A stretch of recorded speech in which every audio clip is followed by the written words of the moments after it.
আসসালামু আলাইকুম। হ্যালো বন্ধুরা, আশা করি সকলেই ভালো আছেন। আজ আমি আপনাদের সামনে হ্যাভ হ্যাজের ব্যবহার নিয়ে হাজির হয়েছি।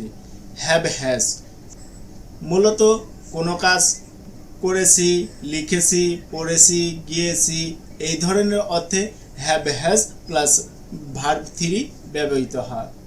চলুন স্ট্রাকচারটি দেখে নিই।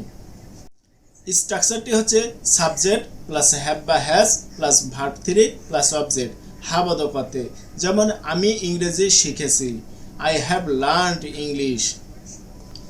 আমি বাজারে গিয়েছি মাছ কেনার জন্য, I have gone to market for buying a fish.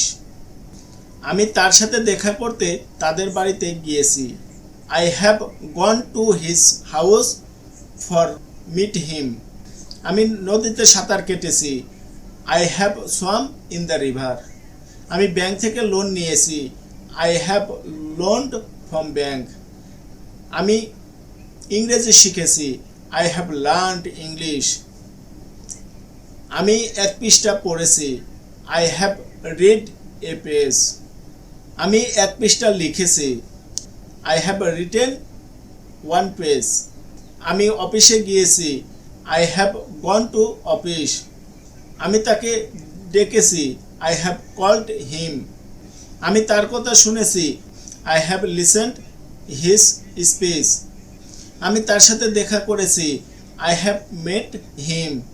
সে আমাদের বাড়িতে গিয়েছে, he has gone to our house. সে ব্যাংক থেকে 5 লক্ষ টাকা লোন নিয়েছে, he has loaned from bank 5 lakh taka. সে বিদেশে গিয়েছে, he has gone to abroad. সে বিদেশে একটি ভালো চাকরি পেয়েছে, he has got a good job in abroad. সে কানাডার সিটিজেনশিপ পেয়েছে, he has got citizenship in Canada. আশা করি বুঝতে পেরেছেন।